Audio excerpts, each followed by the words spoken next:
Magandang umaga po sa inyong lahat.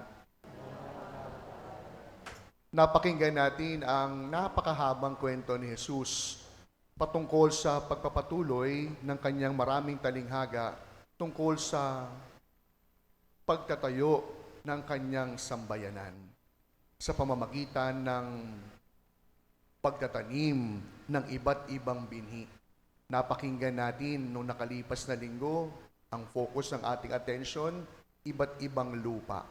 At ngayon naman, iba't ibang binhi ang siyang bibigyan natin ng pansin. Kung kaya nga po, ano ang siyang itinuturo sa atin ngayong umagang ito? Habang nagninilay po ako, meron po akong isang panalangin na basa sa internet. At ano po yung panalangin? Isang bata po ang nagdasal nito. Ang sabi niya, Lord, make all bad people good and make all good people nice. Alam nyo, bang binabasa ko po yung napangiti ako. Sana ganun na lang yung buhay, no? Lahat ng masama, gawing mabuti. At ang mga mababait, mas gawin pang mabait. Sana ganun kasimple na lamang talaga ang buhay. Nasa isang panig ang mabubuti, nasa kabila naman ang mga masasama. Dito sa kanan ng mga banal, at nasa kabilang panig naman sa kaliwa, ang mga makasalanan. Kung ating titignan, kaya po madali, kasi ganun natin kinaklasify ang mundo. Parang gusto nating hatiin palagi ang mundo sa itim at sa puti. Pero sa ebanghelyo natin ngayong umaga, itinuturo sa atin ni Jesus na hindi po ganun kasimple ang buhay. Hindi po ganun kasimpleng parang maglalaba.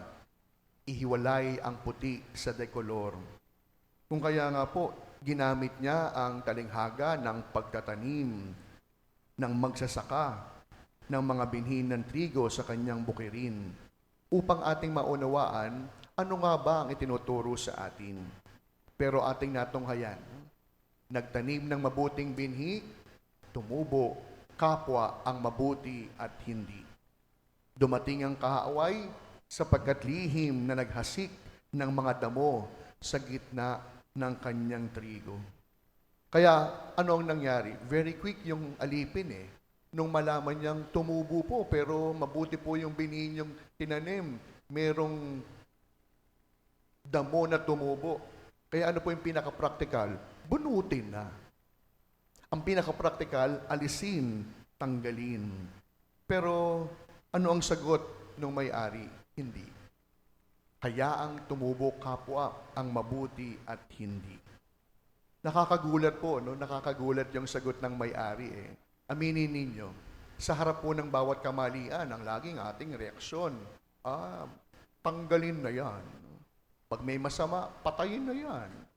Pag may hindi maganda, hindi yan dapat. Pero iba talaga ang values ng Panginoon. Iba talaga ang kanyang bawat pinahahalagahan. Sapagkat mariin niyang paalala, huwag. Hayaan ninyong sabay na lumaki hanggang sa panahon ng anihan. You might be all wondering, bakit gano'n ang sinabi ng may-ari? Sapagkat ang talinghagang ito hindi lamang tungkol sa pagsasaka. Ang talinghagang ito tungkol sa puso ng bawat tao. Ang puso ng bawat isa sa atin ay parang isang bukirin, isang malawak na taniman. May tumutubong trigo, ngunit meron ding mga damo. May kabutihang taglay, meron ding kahinaang itinatago. May pananampalataya, pero may mga pagkakataong nagdududa at nagtataka. Kahit po ang simbahan ay banal, dahil si Kristo ang ating ulo, binubuo pa rin po ang simbahan ng mga taong hindi perpekto. Katulad ko, katulad ng bawat isa sa atin. Kaya po mula po sa ebanghelyo natin ngayong umaga, nais ko magbahagi na 3 simpleng aral upang maunawaan natin na hindi ganun kasimpleng paghiwalayin ang masama at mabuti. Una, ano ang itinuturo sa atin ng kwentong ito? Itinuturo sa atin na bago natin hanapin ang damo sa buhay ng iba, tignan muna natin ang damo sa sariling puso natin. Napakadali nating makita yung pagkakamali po ng iba. Ngunit napakahirap natin makita ang sarili nating kahinaan. Madali nating mapansin yung katamaran ng kapwa katrabaho sa opisina. Madali nating mapansin yung chismis ng kapitbahay, yung kayabangan ng ating kamag-anak, ang katiwalian ng mga politiko sa pamahalaan, maging ang taong hindi nakikinig sa misa. It is so always so quick for us to judge one another. Ngunit madalas, hindi po natin napapansin yung ating sariling kahinaan, yung ating sariling pagmamataas, yung ating angking pagiging makasarili, yung ating taglay na kakulangan. Kaya ano po yung pinapaalala sa atin ni Jesus? Sa bawat puso, sa bawat tao, may trigo at may damo. May kabutihan po tayong taglay, oo. Pero meron tayong taglay na kahinaan. May pananampalataya tayong pinanghahawakan, oo, pero meron din tayong takot na nararanasan. Handa tayong magbigay, pero minsan nagdadamot din tayo. Ang ating pagiging Kristiyano, binyagang Katoliko, ay hindi po nangangahulugang exempted tayo sa kahinaan o kawalan. Sapagkat ang tunay na Kristiyano ay ang taong hinahayaang unti-unti siyang baguhin sa anyo ni Jesus ang ating ulo. Kaya sa bawat mabuting pangungumpisal, alam niyo ano ang nangyayari? May isang damong nabubunot. Sa bawat desisyong magbago, anong nangyayari? May damo na natatanggal. Sa bawat taimtim nating paglapit sa Diyos, gamit ang panalangin at pananampalataya, may isang tukso na humihina. Sa bawat paggawa natin ng pag-ibig, lumalakas ang pagtubo ng pagmamalasakit sa iba. Sapagkat ang kabanalan po does not happen overnight. Ang kabanalan, hindi po nangyayari sa isang pitik o sa isang iglap. Sapagkat ang kabanalan po ay bunga ng araw-araw nating pagsusumikap. Ang kabanalan ay mangyayari sa bawat sandali na ating pipiliin, magbabago ako. Kaya alam po ninyo, no? Yung isang oras na maging mabait, ang dali-dali po niyan eh. Magsimba ka lang ng isang oras isang linggo, okay ka na. Pero kamusta ang buhay pagkatapos ng pagsisimba? Yung pong maging mabait ng 3 oras, okay lang ho yan, madali po yan. Pero yung maging mabuti, ng lagpas sa 3 oras, ibang usapan yan. Kaya ito po ang ating unang dapat matutuhan. Ang bawat isa, oo, may kahinaang taglay. Pero wag nating kakalimutan, merong kabutihan na naitanim sa ating kalooban. At aaminin ko po sa inyo bilang kura paroko, yan po yung struggle ko. Bilang pari, kinakailangan ko palaging tama sa aking desisyon. Bakit? Hindi dahil ako'y perfectionist, kundi isang buhay ang masisira pag nagkamali ako ng desisyon. Kaya alam po ninyo, bilang pari, may mga pagkakataon, nasasaktan din naman ako. May mga pagkakataon na nalulungkot din naman ako, sapagkat ang mga pari, hindi naman po kami robot, na wala kaming pakiramdam. Pero aaminin ko po sa inyo, isang sekreto. Pag may isang tao pong nakasakit ang aking damdamin, kung dati ang aking unang maging reaksyon, nandun yung resistance, yung rejection, yung pagtalikod. Ngayon po, medyo tumatanda na ako sa priesthood. Ang una kong iniisip, ano kayang pinanggagalingan niya? Bakit niya nagawa yun? Ano kayang tumatakbo sa kanyang isip? Bakit iyon ang kanyang nasabi? At alam niyo, epektibo. Kasi po, kung magpapadala ko sa aking emosyon sa isang hindi tamang ginawa o sinabi, sa sobrang daming taong sumusugat ang ating damdamin araw-araw, marami tayong makakaaway sa ating buhay. Kaya ang ating unang paalala sa umagang ito, ang bawat isa, ang bawat puso, ay parang isang malaking bukirin na parehong taniniman ng mabuti at hindi. Parehong tinubuan ng trigo at ng damo. Pangalawa, itinuturo sa atin ng ating mga pagbasa na ang Diyos hindi lamang Diyos ng pag-ibig. In fact, our God, our readings tell us, He is the God not only of second chance, He is the God of many chances. Isang Diyos na hindi lamang nagbibigay ng pangalawang pagkakataon, sapagkat ang pagkakataong palagi binibigay ng Diyos, unlimited, unli, hindi nauubos. At alam niyo, no? Napakasarap sa pakiramdam at sa isip na ang Diyos na ating sinasamba may isang tanging kahinaan. At ano po iyon?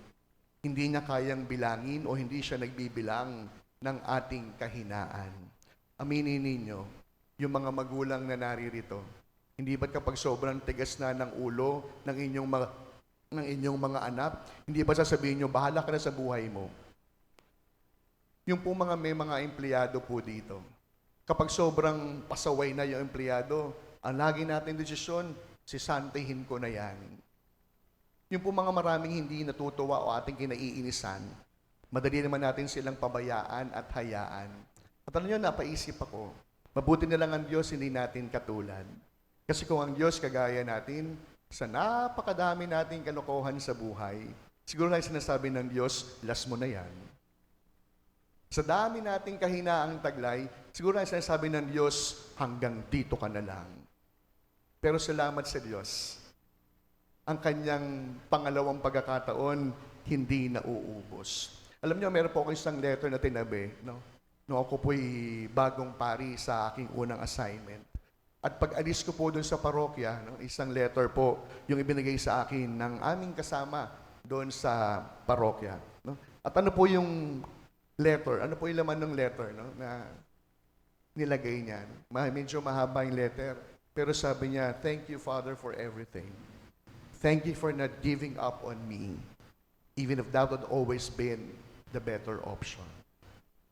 Parang gustong sabihin ng aming staff, maraming pagkakataon, pwede man talaga akong sasantihin, pero mas pinili niyo akong intindihin. Thank you for not giving up on me. Even that would have always been the better option. At sa wari ko, yun yung pwede nating dasalin sa Diyos. Salamat dahil hindi po niyo po kayo sumusuko. Salamat sapagkat hindi lamang kayo Diyos ng pangalawang pagkakataon. Sapagkat kung pangalawang pagkakataon nila ang pag-uusapan, naubos na natin yon. Dahil ang Diyos, hindi lamang Diyos ng pag-ibig. Lagi niya tayong bibigyan ng maraming pagkakataon upang magbago. Kaya alam po ninyo, may katotohanan po yung biro natin. Ano po yung biro natin? Ang masamang damo? Parang hindi nyo alam. Ano po ang masamang damo? Matagal mamatay. Bakit po matagal mamatay ang masamang damo? Hindi dahil siya'y masamang damo.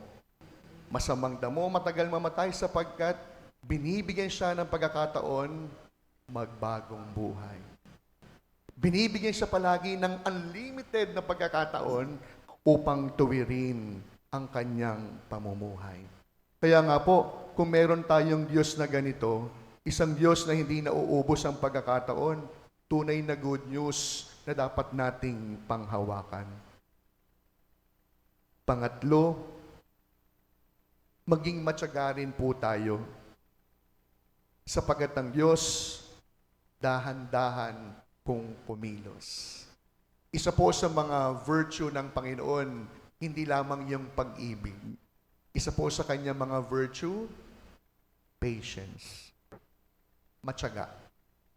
Alam nyo, simula na po ng klase ngayon. At sa bawat pagsisimula ko po ng klase, sa aking bawat tinuturuan, simple lang po kayo palagi yung paalala ko. Una, piliing maging mabuti, hindi lamang mabait. Piliin laging maging mabuti, hindi lamang mabait. Yun po palagi yung paalala ko sa aking klase. Sapagkat ang pagiging mabait, kahit po yung snatcher sa Quiapo, mabait yan. Kahit po yung mga chismosa sa kanto, mababait yang mga yan.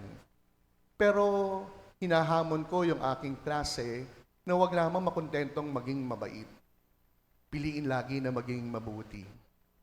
Ano po ba ang difference? Ang isang taong mabait, magiging mabait kasi maganda ang iyong pinapakita. Pag hindi na maganda ang iyong pinapakita, yung taong mabait, nagbabago yan. Pero ang taong mabuti, hindi nagbabago. Ano man ang kanyang maging karanasan, ano man ang kanyang maging kahinatnan, ang kanyang kabutihan, hindi nagbabago. At ito po yung paalala rin po sa atin. Hindi ko kayo klase, pero ito ang hamon ng ating mga pagbasa. Huwag lamang po kayo makontentong, nagsisimba naman ako pag araw ng linggo, okay na yon. Tayo po'y titimbangin, hindi po sa bilang ng misa na sinimbahan pag araw ng linggo.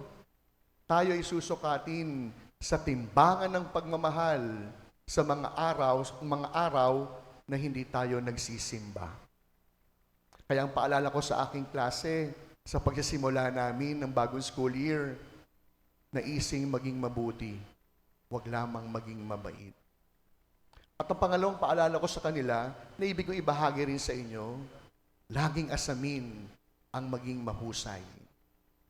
Alam nyo, hindi ko alam, no? Sa mga teacher po na naririto, marami po sa mga kabataan natin ngayon ang hindi na po marunong mangarap. Anong ibig ko pong sabihin? Pagtatanungin niyo po yung mga bata ngayon, ano gusto mo maging paglaki mo? Sa 10 batang tinanong ko, siguro 1, 2, ang sasagot, gusto ko pong maging pulis. Yung 8, pag tinanong mo, hindi ko po alam eh. Bakit po ba ang mga bata ngayon sa panahon natin tumigil ng mangarap para sa sarili? Kahit po pagkakain po kami, kagabi sinama ko po yung 3 nating sakristano, may pinuntahan po ako upang pasalamatan ng isang benefactor. Sabi ko, pagkatapos natin kumain tayo, anong gusto niyong pagkain? Kayo po. Ay, hindi ako pwedeng kainin. Totoo yan, natatawa kayo. Ganyan po yung mga bata ngayon. Anong gusto mong kainin? Kayo po. Ay, hindi ako kasama sa option. Anong gusto mong kainin? Uy. Pagkain pa lang yan, ha? Ang mga bata hindi na makapag-decide. Kaya po siguro ngayon yung mga magulang na narito, mga minamahal kong mga magulang, turuan ninyo ang inyong mga anak, hindi lamang maging mabuting tao. Turuan ang inyong mga anak, mabuhay sa kanilang pangarap. Ang mga bata, hindi na nangangarap. Bakit? Dahil ba wala silang pangarap sa kanilang buhay? Hindi. Hindi na handang mangarap sapagkat ito hindi nakikita sa kanilang mga magulang. Kaya nga po, ngayong umagang ito, huwag lamang natin naisin maging mabait. Pagsumikapan po natin maging mabuti. Ano man ang ibigay sa atin ng mundo, hindi magbabago ang kagustuhan natin, piliin ang maging mabuting tao. Aminin po ninyo, maraming mga binyagang Katoliko ang nagbago ang buhay. Bakit? Hindi napakinggan yung panalangin. Maraming mga Kristiyano hindi na nagsimba. Bakit? Sapagkat misang nasaktan doon sa kanilang parokya. Kaya ngayong umagang ito, huwag lamang tayo makontentong maging mabait. Asamin natin, pangarapin, laging maging mabuti. Kaya sa pagpapatuloy po ng ating pagdiriwang, tunay na natatagpuan natin ang ating mga sariling laging sinasabi, gusto kong bumait, pero hindi ko magawa. Sigurado naman ako, itataya ko po yung pagkapari ko, o baka mali po ako. Wala naman siguro sa atin sa loob ng misang ito, taas ang kamay, na nung gumising kaninang umaga, pagharap sa salamin, maghahasik ako ng kadiliman buong maghapon. Meron po ba? Baka mali po ako, ha? At least yan. Sumagot, wala. Ibig sabihin, ang bawat isa, pag-isip kayo ng umaga, nanindigan tayo, magpapakabait ako ngayon. Magiging mabuti ako ngayon. Pero ang tanong, bakit tayo nasasalya?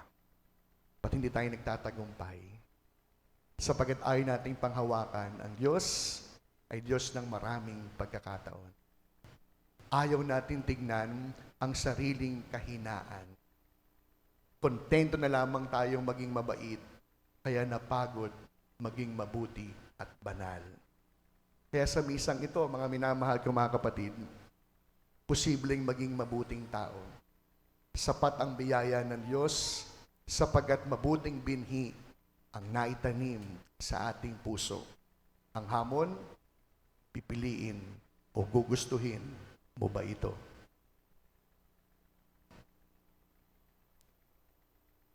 Amen.